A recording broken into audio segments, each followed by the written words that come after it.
Committee meeting is now being called to order. It's 11:36. We have myself and Alderman Arnett.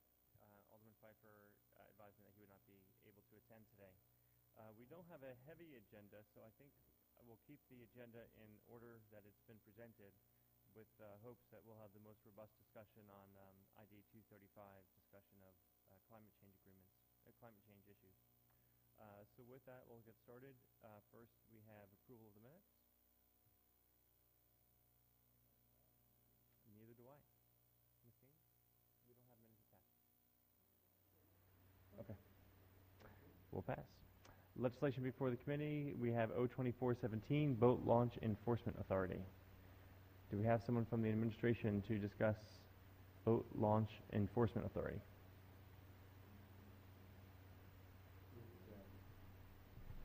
Pretty straightforward. It just Pete, are you able to discuss this? Whose bailiwick is this? it would be Beth It'd be Harbor Master. Harbor Master, Okay. and I saw her leaving as I was coming in, so I doubt she's going to be here. Okay.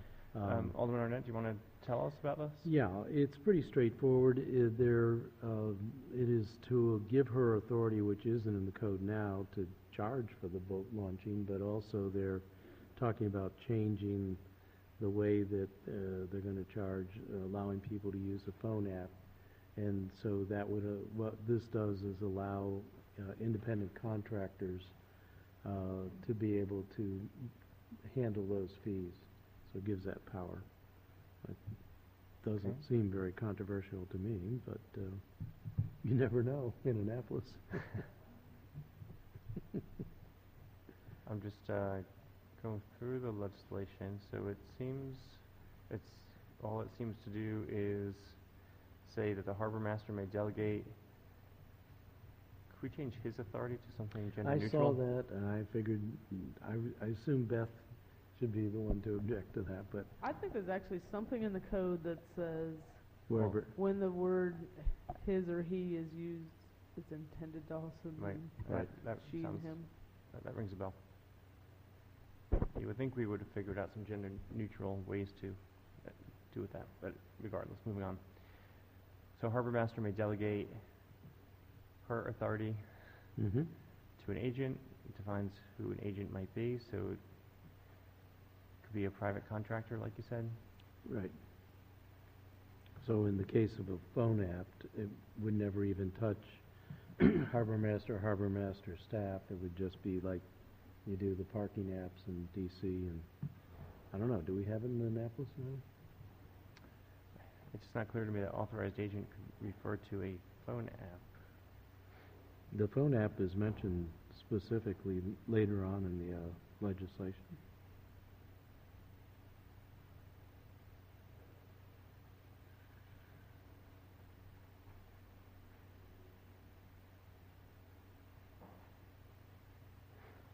I don't see any reference to that. It's on page 3, starting at line 9, under K.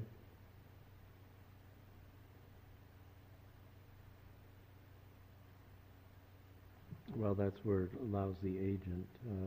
Yeah, it just says I guess that's mentioned in the staff report about the phone app.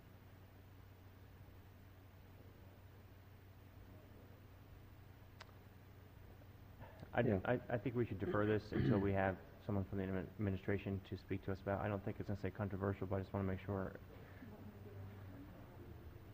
If Ashley would like to represent the administration on this, but like Alderman Arnett said, I think it's probably the harbor master or her representative.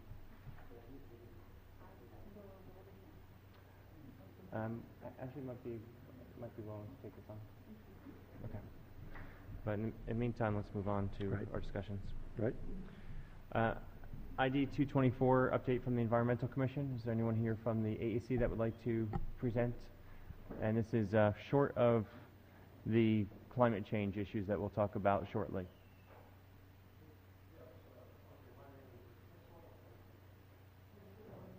Yes, you can, but just to be clear, so we're not going to get into the climate change issues just yet. So this is just an update from the AEC. Yes, update from the AEC. We're going to get to the climate change issues shortly. Yes.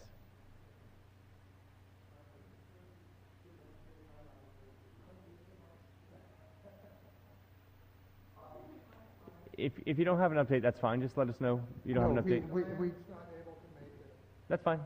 We can just pass this for this month, and we'll get your update, the AEC's update next month, and we'll hear from you in a few minutes on climate change. fine, thank you. This is going quickly today. ID 225, forest conservation projects.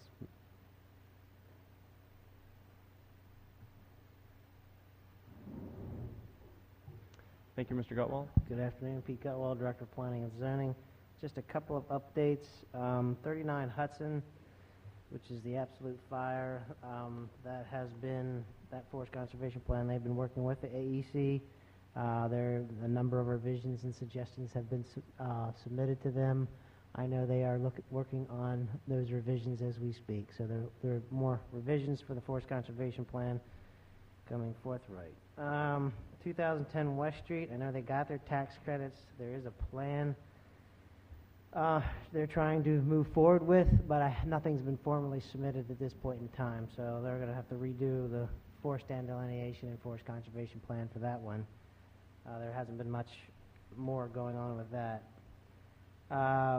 Central Park, there's a number of different issues with that site plan altogether. That is actually in a closed school district anyways.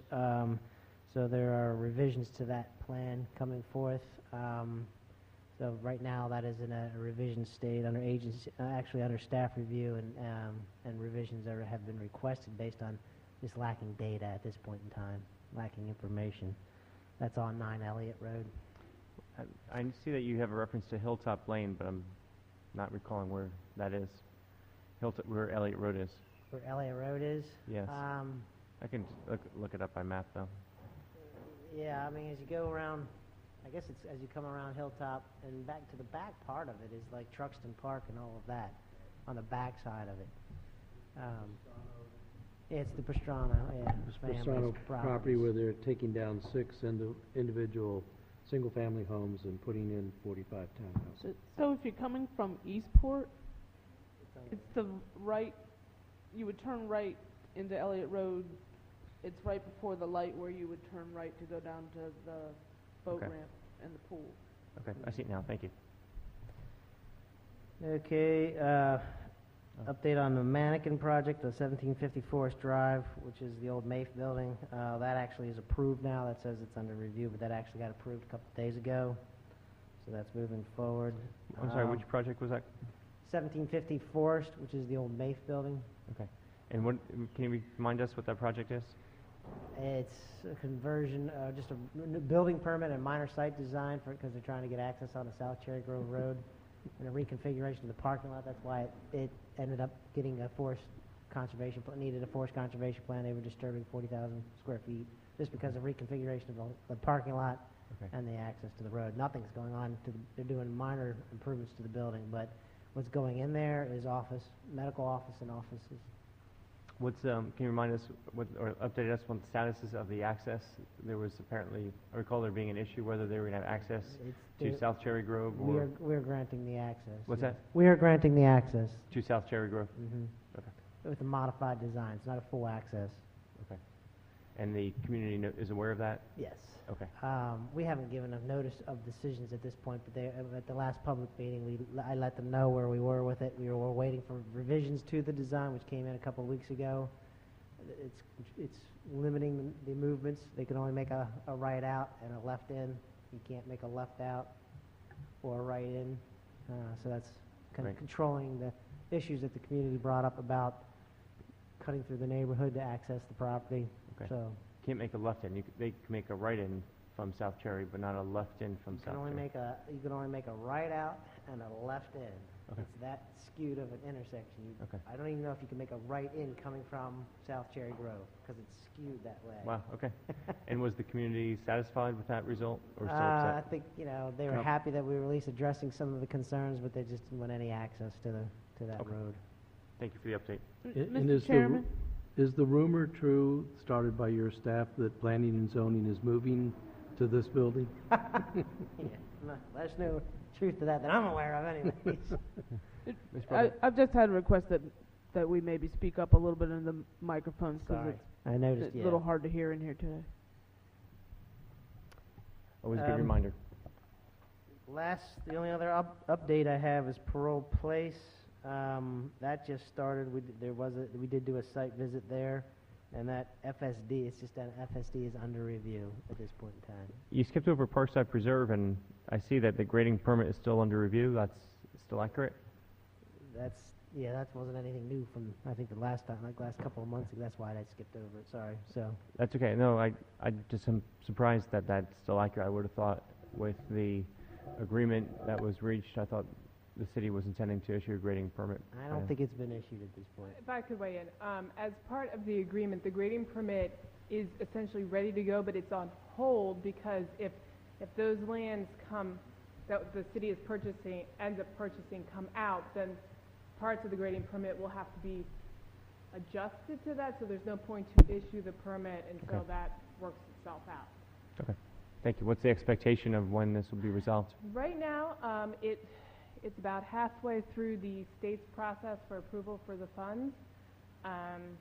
The hope is we get approval sometime. They're pretty slow, so we're thinking early, mid-fall for approval of those funds, and then we would probably towards the end of this year, beginning of next year, get it all resolved out. Okay. Thank you. Anything else? Primrose Hill. Ms. Broadbent, are you or Mr. Gutwald able to give us an update what's going on Primrose Hill and all the stormwater issues that has been going on that site? I can.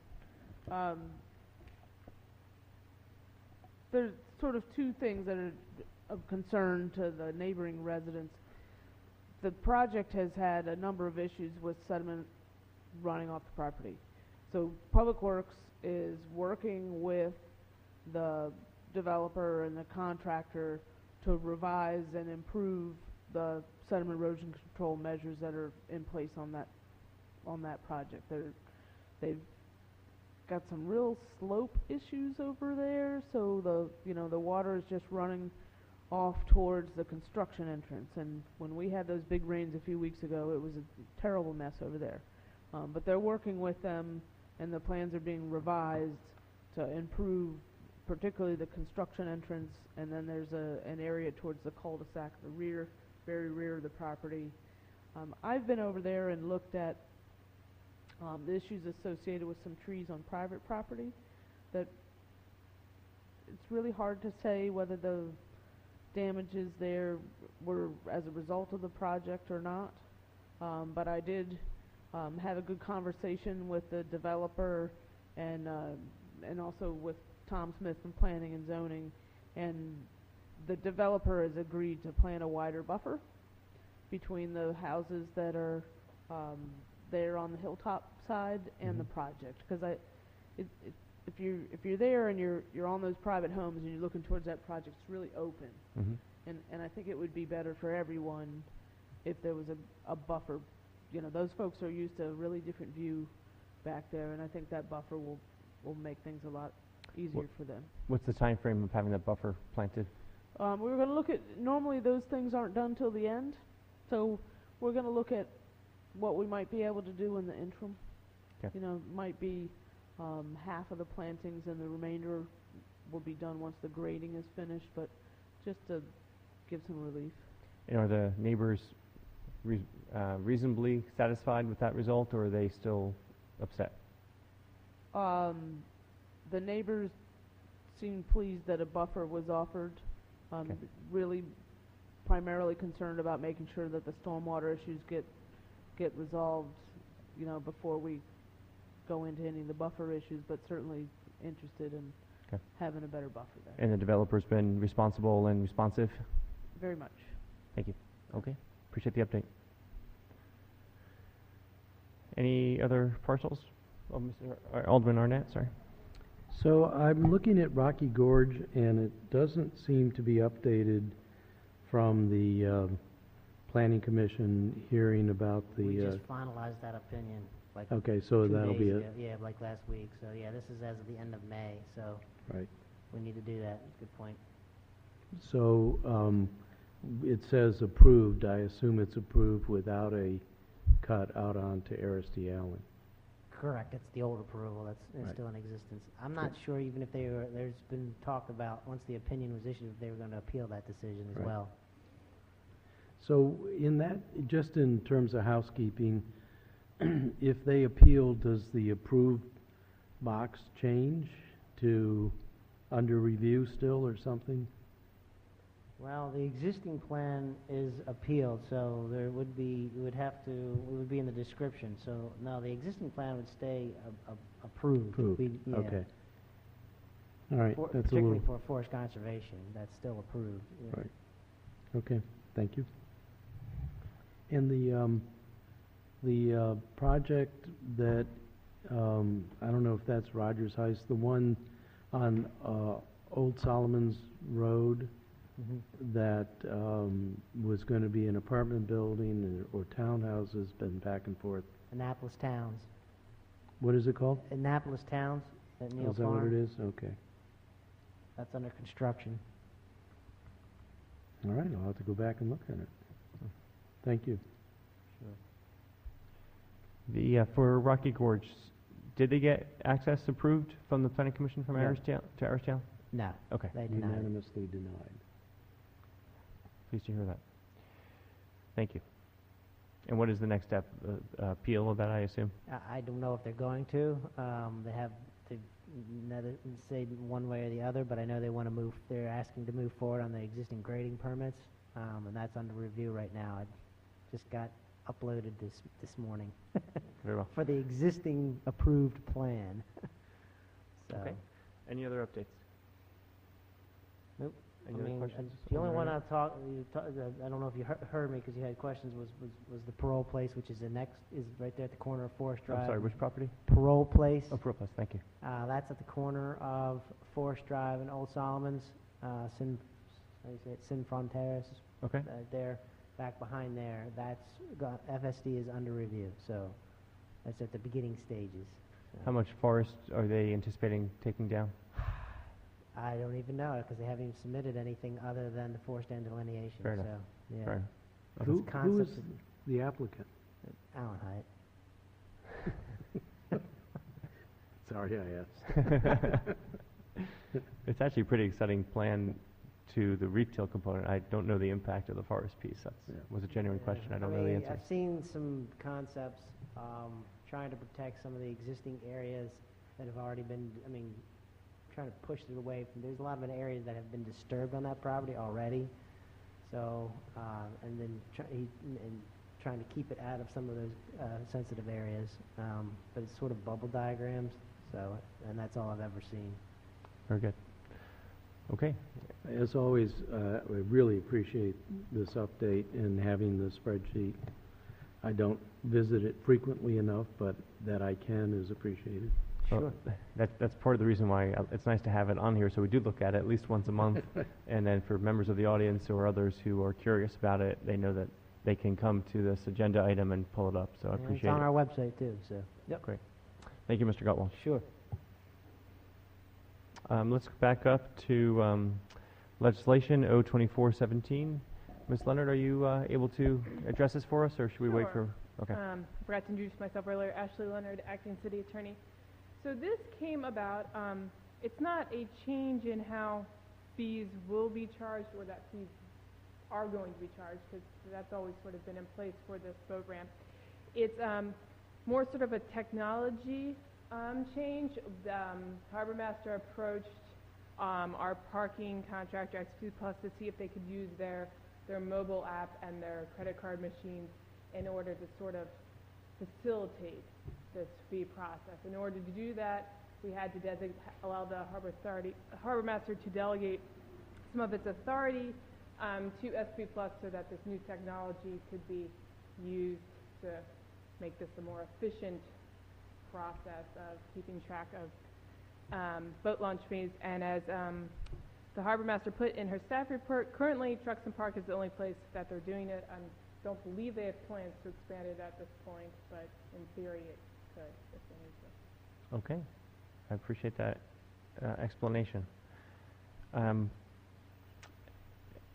I don't know that's worth the effort, but there's not much in the description of the language. There's no like whereas clauses to really explain what you just said. I mean, if you would like some more whereas clauses, I could ask It's, them. I recognize that it doesn't matter once the ordinance passes, it is what it is, but, so no, I don't think it's worth the effort to revise it, but just a commentary for maybe future legislation. Good to know. I'll keep that in mind. Thank you. Thank you, I don't have any further questions. So at this point, I would make a motion that the committee recommend approval to the council of 02417. I second. All those in favor? Aye. Aye. None opposed, none abstaining. Motion passes. Thank you. All right, then I think we're up to tree canopy, ID 22617.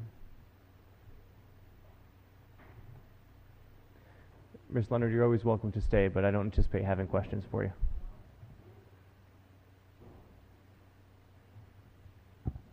Good afternoon, Mr. Chairman. Good afternoon. It doesn't seem like I can hear myself, but is this working? Okay. It is on. Good afternoon, Maria Broadbent, Director of Office of Environmental Policy. I actually was looking at notes from when we were having this conversation before, a couple of years ago, and I'm happy to report that a lot of the recommendations that we had on there have come true. That's great. Yeah, it's a good thing. So our tree canopy and, our most recent measurement from 2013, using the information that Chesapeake Conservancy has done. The big thing with the measurement of the tree canopy is that we use the same method every time. And the University of Vermont is the leader in that area. And our canopy is between 43 and 44%. Okay. So, we've got that last 7% is going to be the hardest part.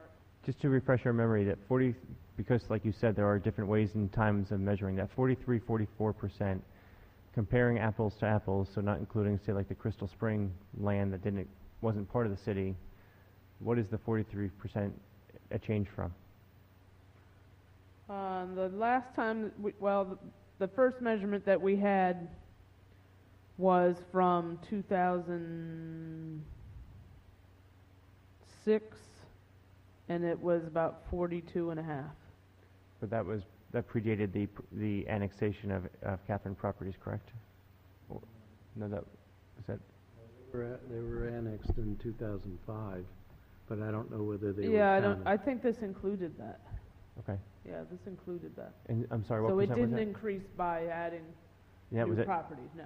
So that was 42.5%, Right. and more or less the same We're more land or less coverage. the same. Yeah, we're more or as- less the same. Right. You don't tend to, even the study that this was tied to, that DNR did, said Mhm. don't expect to see real changes for 20 or 30 years, because that's how trees go. Right. Right now, we're struggling a little because we're losing all the ash trees in the city. Mhm. Statewide, area-wide, it's a terrible thing. Disease or insect? Insect, emerald ash borer. That's So right. ash trees have been a real favorite for planting for neighborhoods. We've planted 120 or so, probably more, in the Kingsport neighborhood, and if they're not dead now, they will be probably by the end of the year. So what are we doing to replace those trees? Well, where there are responsibility, I'm trying to get them down as fast as I can, because nothing's more dangerous than a dead tree hanging around. I'm trying to work with people like the Kingsport neighborhood for them to replace them, give them whatever advice we can. Probably this fall, I may want to recommend that we do a tree permit holiday to encourage some people to get some of these dead trees down, because Mhm. the longer they stand dead, they're dangerous. And just to clarify, the trees that are dead, normally in a forest, dead trees are not dangerous, but you're talking about these are basically street trees? Is that why they're dangerous? The trees in the forest aren't dangerous because they don't usually fall on anybody or any property. Right. Trees in neighborhoods and in yards have much more risk of falling on people or property. Right. So Okay. that's sort of the issue. So are we proactively reaching out to private owners? I have been, Yeah, okay. yeah, I have been. Is the insect damage because we haven't had the severe winters or the usual cold winters? No, it was a gift from Asia, I think. Oh, it's an import. Yeah, it's an import, an emerald ash borer. So in terms of making it to that last 50%, I have some recommendations. First of all, I'm happy to report that some of the things that we mentioned as recommendations and when we had this time together in 2014 have come true. So we have added no net loss. That was one of the recommendations, and that's probably the biggest one, but you know, there were some others in how I had changed the plan review under the Forest Conservation Act. You know, we now require a much longer bonding period for trees under the Forest Conservation Act, and we also bond the trees within 15 feet of the limited disturbance. So when you take down trees that were part of a forest, the environment for them changes greatly. So you can expect that within 15, 20 feet, the newly exposed trees are really vulnerable. So to make sure that we can at least count for those are now added as part of the bond. So from your comments, made me think of two questions. One, getting an update on the status of the Forest Conservation Act manual, technical manual, and two, now that you know that what the final version of the no net loss ordinance looks like, are you able to make any forecasting for what that legislation will do for tree canopy? So first of all, on the DNR review, because they're looking at both the manual and the no net loss ordinance. Oh, I'd forgotten to ask about And, that issue. Yeah. The effective date was June 2nd. Okay. And we had sent it before then, but I'm sorry. Effective date of the manual or effective of date the state's enabling Okay, right, legislation. right. Okay. So not surprisingly, the state said, well, we're not going to look at it until after the effective date. Even fine. So I'm still waiting to hear. Planning and zoning has someone that's working on the worksheets. Okay. Because there's a worksheet. Mm-hmm. So I still don't have the worksheets yet. So those worksheets are still going to have to go back to DNR once I get them. So are I'm waiting for applicants that. having to wait for, are they in a holding pattern because the legislation is effective, but they don't have new worksheets? No, they're creating them as they go along. It's just an equation, but it's nicer to be able to provide someone with the equation so they don't have to look at the code and figure it out. So Right. it's actually one of the applicants, I think, that's putting that together. Okay, so we're waiting from DNR on the Both things. on the act approval, on the Forest Conservation Act, no net loss approval. We're waiting from DNR on the worksheet approval, or No, the manual. the manual, and we're waiting for planning and zoning to finish the worksheets. Right, and then the worksheets will be inserted into the manual. Right. Yeah. Okay, that's progress. Yeah. So we're getting But getting back to that second question, do you have a forecast for how much that legislation will help us achieve the tree canopy, or too hard to guess? kind of hard to guess, but it kind of feeds into, my thought for that, that last 7% really has to do with planting more, preserving more, and replacing more. Mm-hmm. So, on planting more, really I want to start looking at the places where we haven't planted, and I'm not going to ask why we didn't plant them, but I'm going to start planting trees there. Mm-hmm. Parole, residential, Ward 3, there's hardly any trees there. Mm-hmm. I had applied for a grant and was hoping to use that funding, but I have tucked the match away, which came from the BG&E donation, so I'm going to plant trees anyway, starting the fall. I'm also going to look at doing some tree planting in the design district of Chinquapin. And there's some neighborhoods that just don't have a lot of trees for whatever reason. Victor Haven, also some areas off of Tyler Avenue, that just don't have a lot of trees. And I'm going to certainly offer trees to the people. I won't plant trees where people don't want them, but Mhm. if people would like to have a street tree that the city would maintain, I would be happy to plant it. Great. And then we're gonna look at even the harder spots. We're gonna be putting in a Silvacell on Main Street. Silvacell is a fancy planter, and it holds extra storm water, so it gives us credit towards our watershed improvement. And we're gonna plant probably 2 maple trees. It'll be right in front of the fudge shop and that space where the tree came out from the fire years ago. So it's an underground sort of big plastic planter that holds extra storm water, so it is able to take more water off the street. This will be sort of a demonstration project, but something I want to start to look at more for street ends in Eastport. We have a lot of opportunity there. You know, again, making sure that whatever we do, that we're making sure it passes the test for, can we do more trees? Can we do more sea level rise, you know, planning for flooding, stormwater issues? And then the other areas are, you know, we're going to have to look at some areas for the no net loss trees. And I know there's some folks that are looking at the schools, so I'm going to have to start having more conversations with them and looking for what we need to do there. And then when we go and looking at developments, just making sure that we're really requiring good planting strips. You know, Right. planting trees in little skinny strips, those trees are never going to thrive. You know, they're never going to thrive. You know, we need to make sure that that's part of the overall vision. You know, and then the other thing is preserving more. I do eventually want to get back to looking at the trees and building permits that are not 40,000 square feet. Mhm. So depending on the species, you know, preserving mulberries and some other species that are just not all that desirable doesn't, you know, they're good for a little while, but they're not the strongest trees.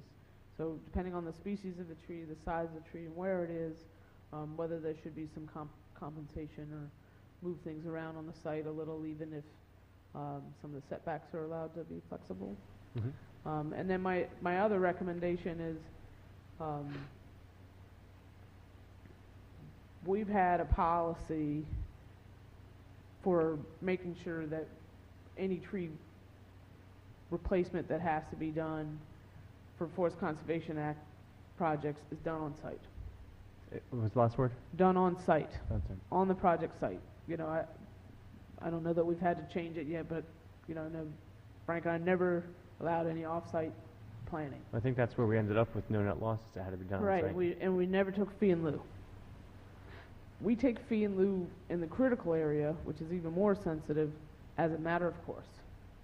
So I've got $90,000 in the bank from fee in lieu from the critical area. And it's difficult to find the planting spots in the critical area. And honestly, it shouldn't be on our property. This should be the responsibility of the person that wanted to remove the trees.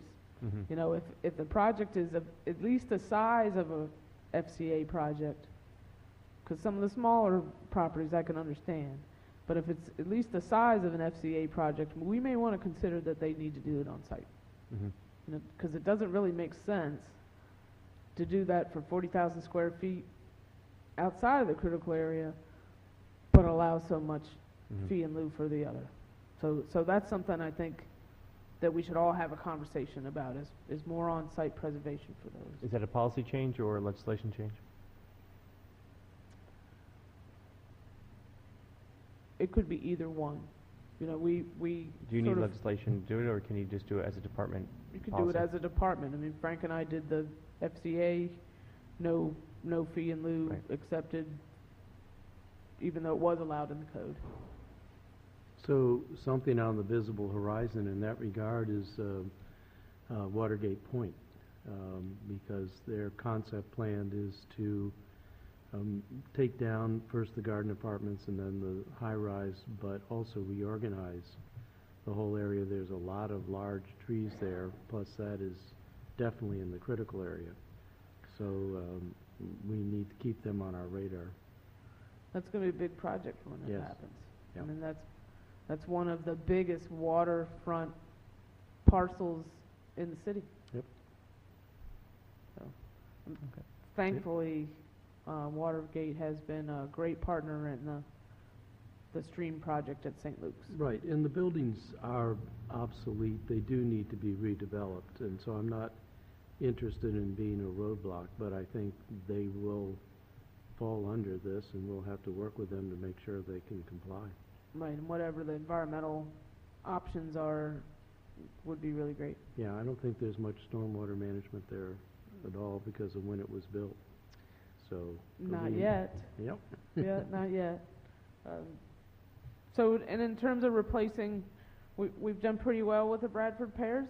You know, I still run into some, and I go, oh, look at that one. I had one fall down in Eastport a couple weeks ago on 3rd Street. So we're getting through most of them. On Annapolis Environmental Commission members' property. or Yeah, right, near. right next door, and Right. that one will be coming down next week. And that one is one that where the homeowner planted the tree themselves in the city right of way, and is only this wide. There's only like a 2-foot space to plant a tree, and maybe that's not ideal. So we are making progress on the Bradford pears. I probably will recommend that we do some kind of holiday, you know, and maybe, you know, do a tree permit sale for private residential property to consider replacing the Bradford pears, because there still are a lot of private ones that you see. I know where two are located. I know where there's a couple commercial properties, but it's worth considering take them down. I know a couple. I know a commercial property and a privately owned property where there's a couple Bradford trees. With a couple, yeah. Yeah. Yeah, there are a few in front of BB&T. Mm-hmm. I saw about 8 or 10 in the design district when I was over there yesterday too. But just to encourage people, you know, I think we'll have a lot of opportunities for some more education with the new arborists. So if you're not recommending Bradford pear and you're not recommending ash, what are you recommending? It depends on the site. You know, if you don't have a lot of overhead wires, your options are almost limitless if you have a big area. I mean, oak trees are great, you know, but you don't want to overplant them. There's a whole menu of options depending how tolerant you are of Droppings and birds and things like that. Okay. So. All right, that's helpful information. Any questions about the tree canopy? I know people are anxious to speak, and now we're losing people, but for a future meeting, I think this information you gave on the urban tree planning is interesting and worth digging into a little bit more. As I mentioned to you before the meeting, I'm looking at this table about the average land use loading rates, and there's some surprising to me kinds of things, including that turf is a contributor to nitrogen and phosphorus, and also there's this category other impervious, which seems to be a major contributor, and I'd like to know, we have roads, so I mean, is it rooftops, whatever, but I don't want to hold up the meeting for that. I'd just like to come back to it. Okay. Probably a good idea. We may want to have a discussion about alternative best management practices, Right. things Mhm. that aren't your traditional stormwater, you know, that are still contributing to watershed improvements, now that we're changing the name. Do we already know what topic we want to discuss in July, or is there nothing pending to put on the meeting agenda? I don't have anything specific, but at some point I really would love to get the Conservancy Board in front of you, because Mhm. you know, that board is full now. I got a grant for an intern this summer, and I'd love to embarrass interns in front of council meetings. So yeah, July might be a good time for that. Yeah, because they're doing some really great stuff. Mhm. You know, we're actually taking all that information and digitizing it so it'll be readily available for people, and we might have really made some progress in that by July. All right, very good. Well, we'll move on to ID 235. Director of Broadband, like I said, and I'll say for the larger audience, it is least my intent, to have this discussion so that the Environmental Matters Committee, which has already agreed to propose a resolution to the full council adopting some principles from the Paris climate change. What I want to be clear about, and this is what I'm looking for input on, are specifically what we mean by that.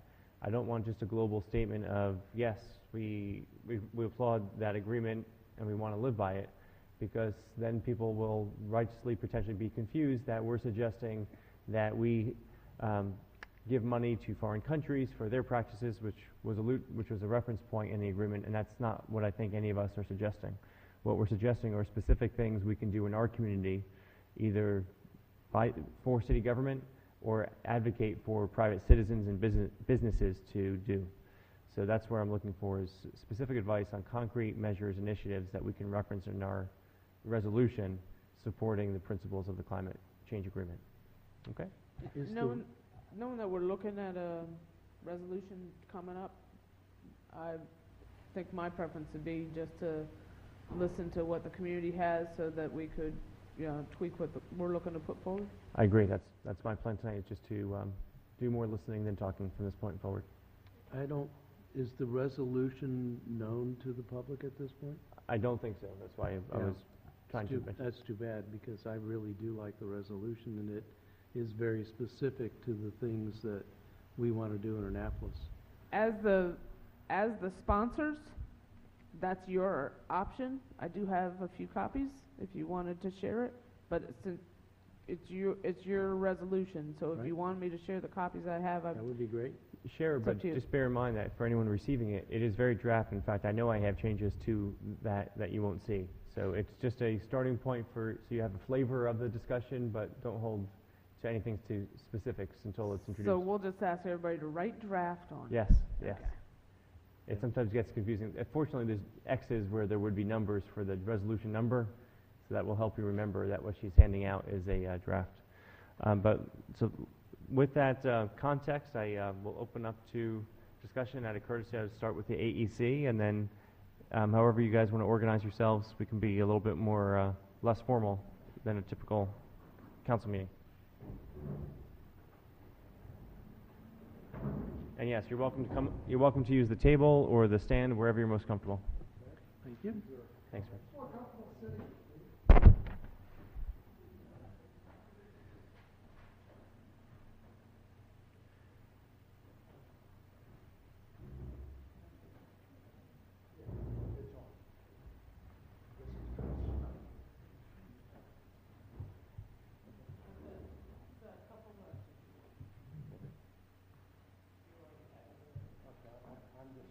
I'm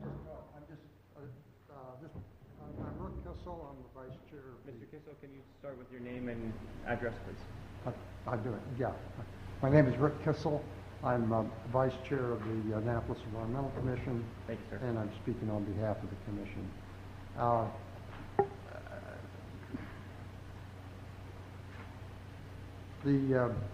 The commission has several items, 7 to be precise, of points that I think are more or less specific to the Paris Climate Agreement and to any resolution that we would present that we are urging the council to sign on to.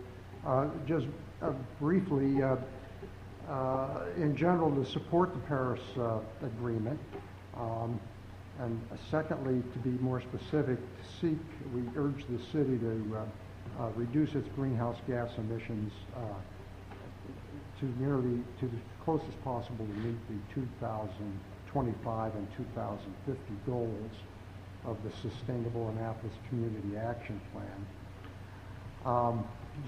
And just to be a little bit more specific, the plan has a community goal of reducing emissions 25% by 2006 of the 2006 levels by 2012, and beyond 2012, the goal was a 75% reduction by 2025.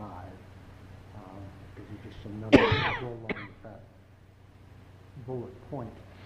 Another is that we urge the city to increase investments in renewable energy and energy efficiency. We urge the city government to prioritize the purchase of high mileage and low emission vehicles. We urge the city to encourage and incentivize businesses and residents to reduce the use of fossil fuels. Mr. Kessel, let me interrupt you if you don't Yes. mind. For prioritizing purchase of high mileage, low emission vehicles and so on, do you have specifics? So what % should be achieved and by when? We don't have, but we'll certainly provide them for you. Okay. I don't know what's possible along those lines, but again, to the extent possible, I'd like to be as specific as possible as to what we're advocating for. Okay, I think that's, we could certainly do that, and we will get that out to you. Thank you.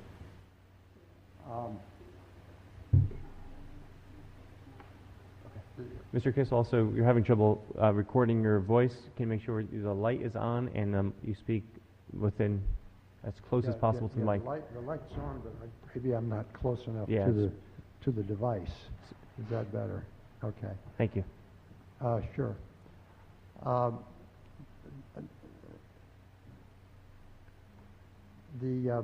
guess the final bullet item here that we have is that we request that the city requests the Baltimore Regional Cooperative Purchasing Committee phase out the purchase of coal-generated electricity, and we just say as quickly as possible. I don't even have a goal in mind for that, but we could try to find something. Right now, I can't come up with a number for a goal other than to say as quickly as possible and replace it with the clean, renewable energy. So we encourage the Environmental Commission to include these points or consider including these points in comments that you may have. And that completes our presentation. And, can you make sure that you send electronically this letter to Ms. Gaines so that she can include it as part of our testimony? Yes. do you have her email address? No, do you? I do not. Okay. Ms. Gaines, if you can provide your Yeah, just email provide address. it. That would be fine.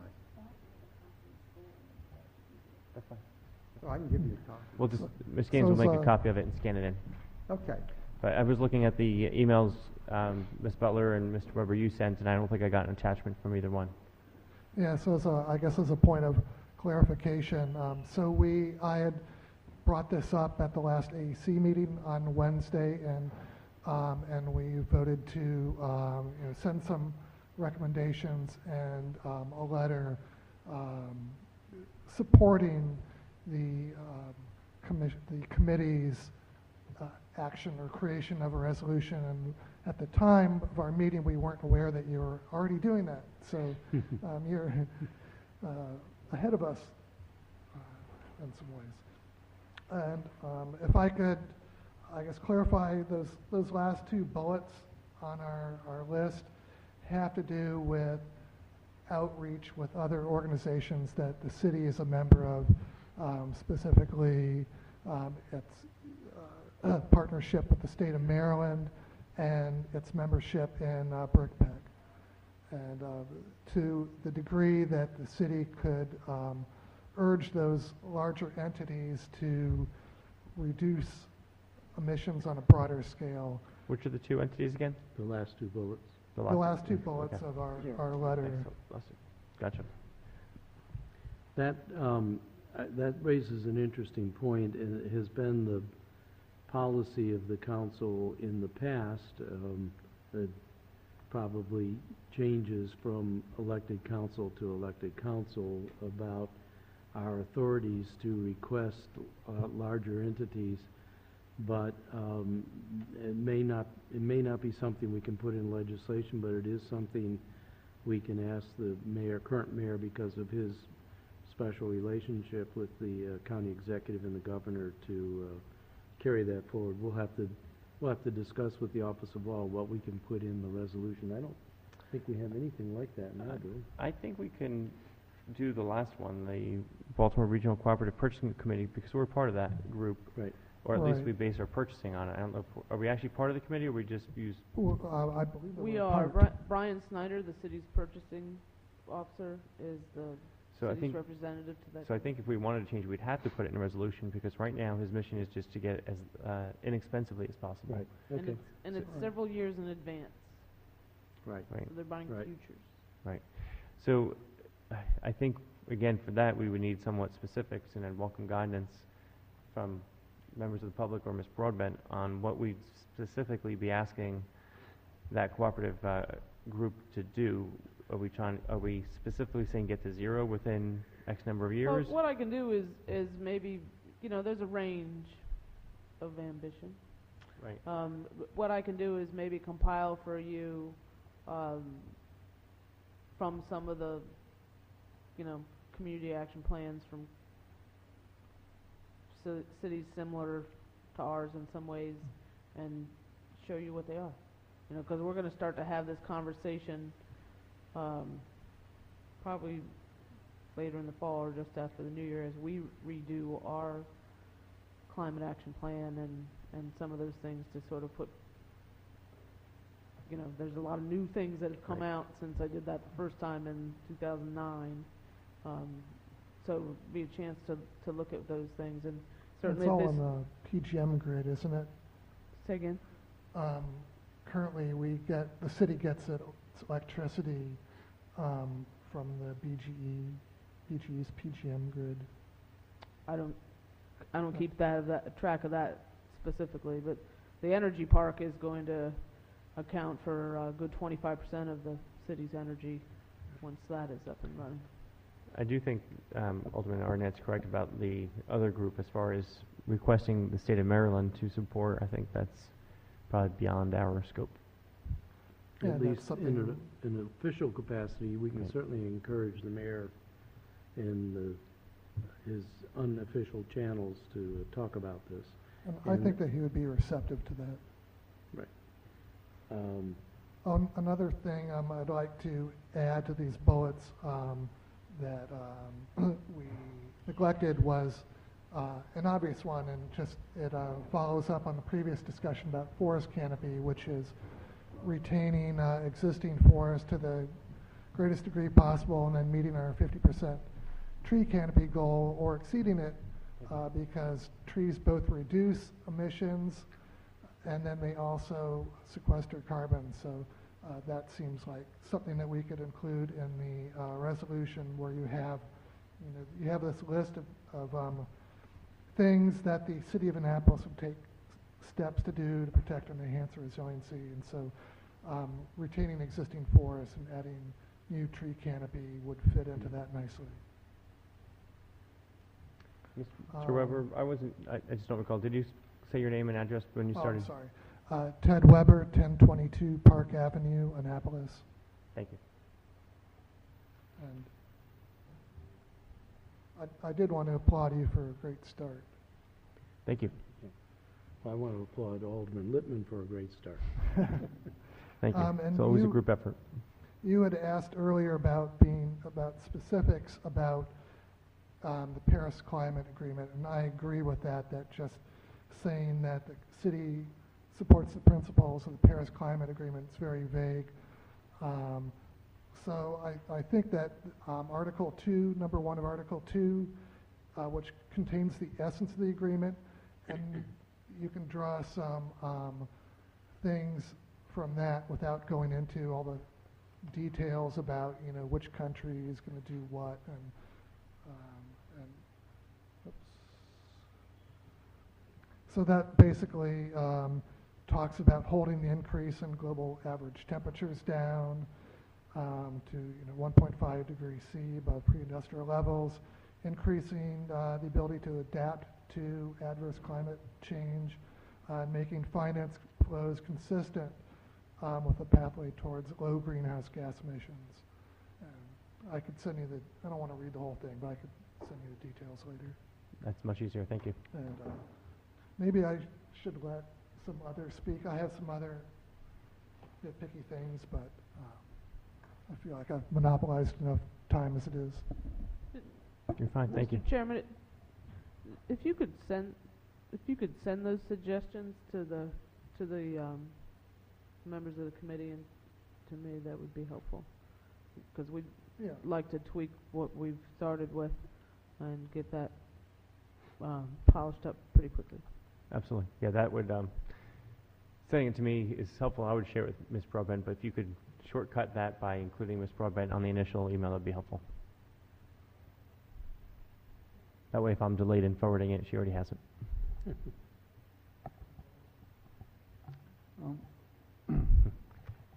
I'm Dick Lon. I'm a member and representing the Annapolis group of the Citizens Climate Lobby. You may know that we just concluded our national conference in Washington, brought 1,300 people here,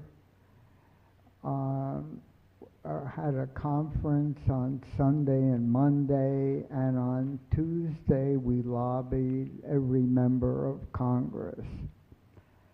We endorse the carbon fee and dividend, which I think should be incorporated in the resolution because it would achieve the goals of the Paris Climate Accord much faster. Not only that, it has momentum building in Congress now. It's a bipartisan measure. Both Republicans and Democrats endorse it. And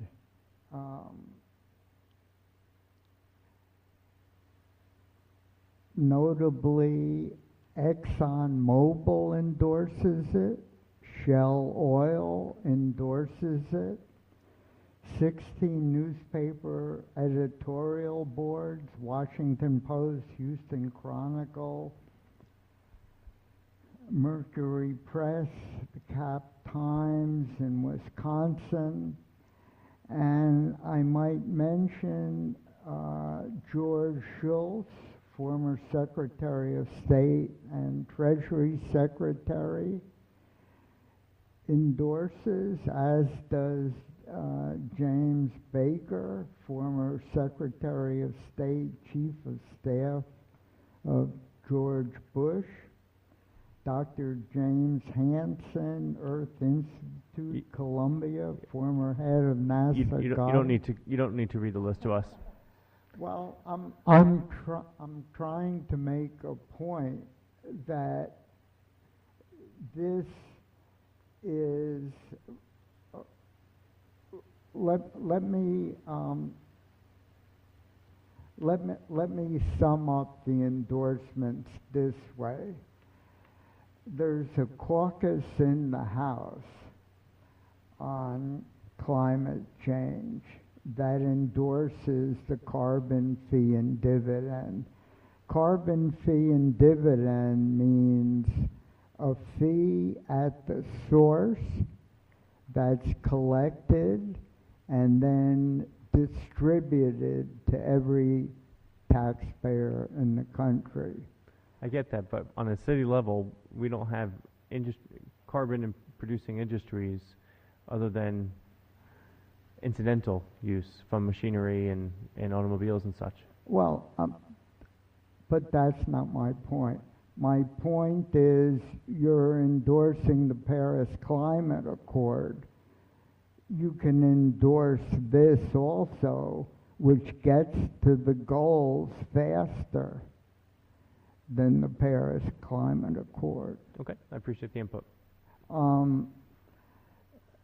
The last point I'll just make on this is that the caucus in the House now has 42 members. In order to get in the caucus, a Republican has to come in with a Democrat or a Democrat with a Republican. They printed this sheet for the conference, and it's already out of date because more people have joined.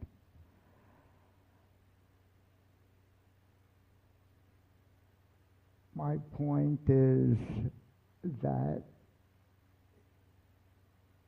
besides endorsing the Paris Climate Accord, you can endorse this also. Okay, thank you. I appreciate the input. And did you say your name and address for the record? My name is Dick Lahn, Lahn. And address, please? 1488 Harwell Avenue, Crofton. Thank you. Sir, go right ahead.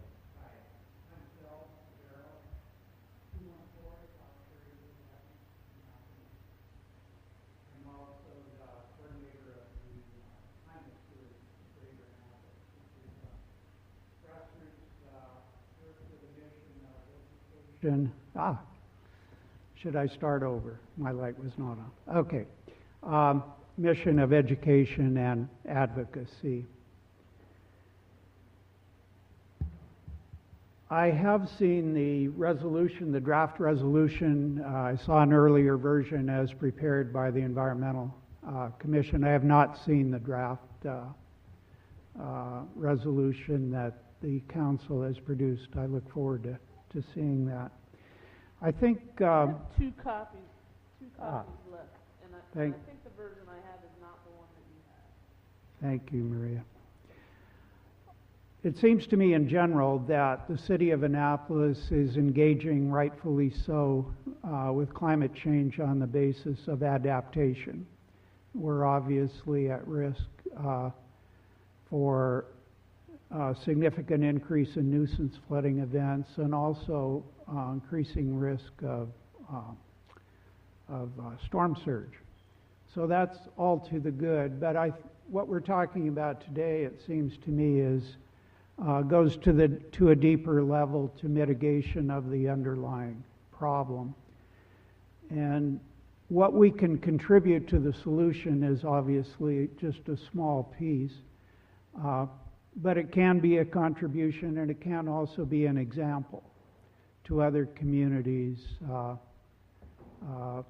who may be equally or even more at risk than we are in various ways as a result of global warming.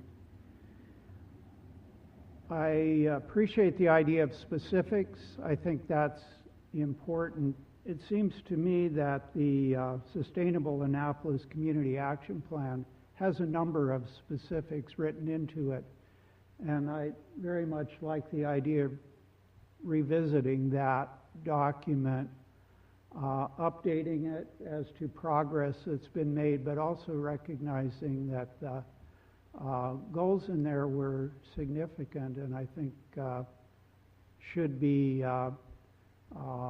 held as the ideal for what the city can do in a variety of ways, reducing its own carbon footprint. The power purchase agreement, I think, is an important part because indirectly in purchasing coal-fired energy, we're contributing significantly to the problem of greenhouse gas. And I also like the idea, although I don't believe this is in the action plan, that the city would go beyond its own contribution to the problem, reducing that contribution, but also encouraging and incentivizing good behavior on the part of residents and businesses. Any suggestions on how to do that? Yes, I think that there are ways to have people focus on and perhaps even to receive some subsidies for reducing their own emissions, or improving the efficiency of homes and businesses. There are ways to encourage people beyond what we're already doing to minimize the use of individual automobiles, to go to mass transit, to use bicycles instead. I think there are a variety of specific actions that the city could, again, either encourage or actually subsidize. Voluntary efforts on the part of residents, but still I think the city can play an important role. Thank you for your comments. We have other members in the audience. Gentlemen, I'll ask you to free up some space.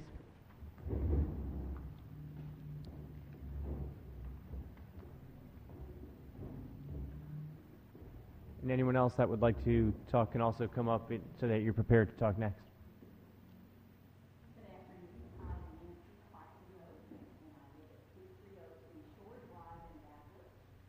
First, start by commending the committee for putting forth this resolution. I strongly endorse it, and I endorse the ideas, the specific ideas that have been expressed here. What I wanted to talk about has to do with the bottom of page 2 on the resolution when you discuss being part of a global coalition of cities, state and national governments. Very much think that's appropriate. In addition to the most powerful local initiatives we can take. And in that regard, I wanted to see if Annapolis is part of the Mayor's National Climate Action Agenda. Already, in just the brief time since President Trump withdrew the U.S., announced withdrawal from the Paris Agreement, almost 300 cities and over 1,200 states, cities, businesses, and universities have signed on to that affirming the Paris Agreement. And I very much hope that Annapolis can be part of that and specifically reference that in this resolution if we are not already part of that. I'll also note that in terms of specific action, that Mayor's National Climate Action Agenda has resources, a Paris Agreement Adoption Toolkit with very specific ideas about short-term and long-term actions that cities can take. And then lastly, I would like to encourage the city to be part of the Mayors for 100% Clean Energy that's organized by the Sierra Club. And there are already more than 70 cities that have signed on to that just in the last month or so. So I hope Annapolis can be part of the broader, bigger movement and make that very well known publicly. Very good. Thank you. Thank you for your testimony, and please give my regards to Bob.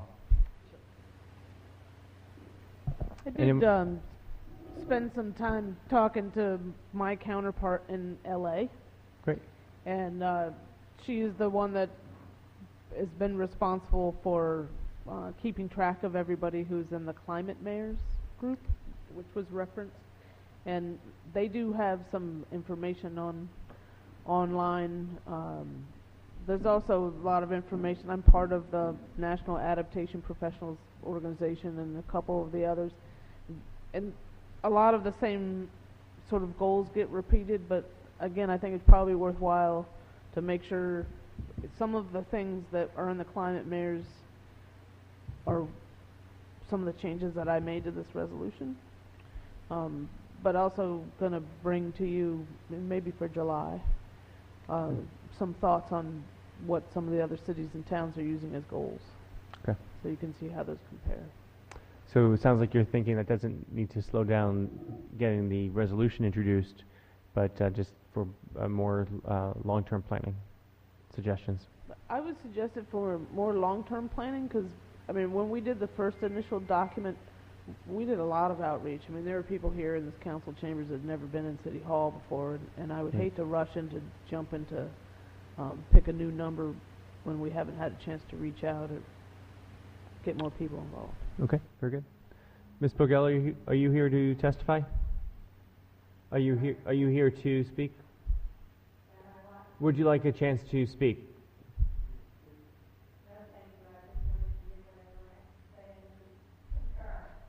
Thank you very much. Alderman Arnett, were you trying to say something? Well, I just, before we adjourn, I wanted to have a quick, where do you think we are on the resolution? Are we going to try to get it on Monday, or do we need to do more work? Momentum-wise, I'd like to have it introduced on Monday. I would too. Right. I want to give Ms. Broadbent a chance to get her feedback to us based on what she's heard today and what will be provided by email.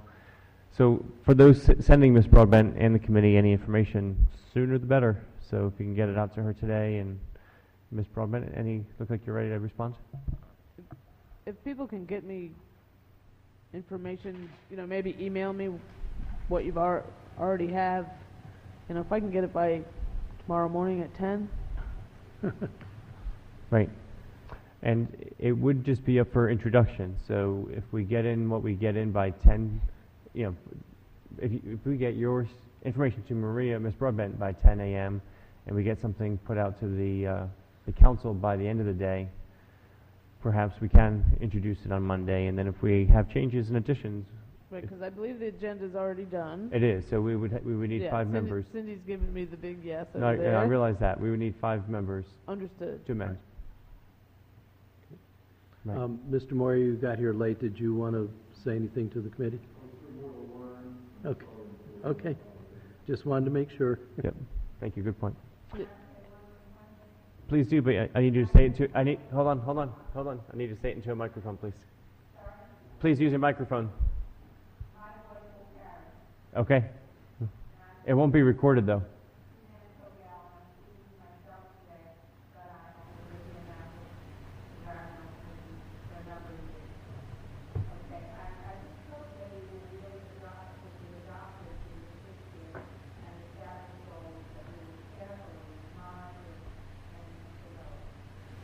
Thank you.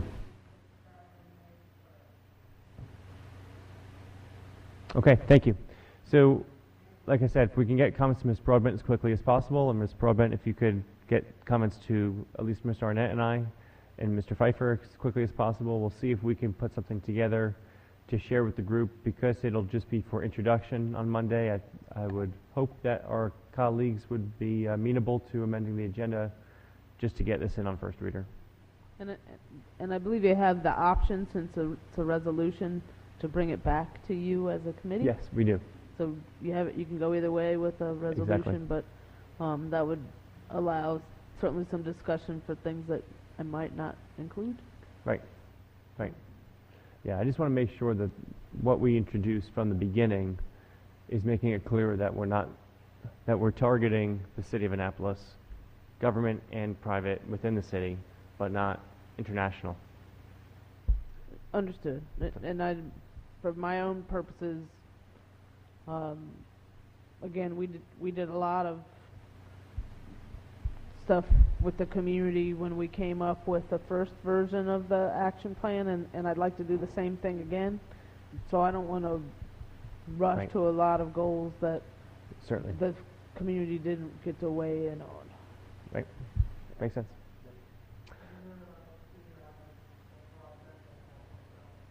That's right. There's no middle initial in mine. It's M. Broadbent. So M-B-R-O-A-D as in David, B as in boy, E-N-T, at Annapolis.gov. Okay. Thank you, everyone, for your participation. We certainly will have a better result because of your contributions. Alderman Arnett? Mr. Chair, I move we adjourn. I second. All those in favor? Aye. Aye. Meeting's closed. Thank you.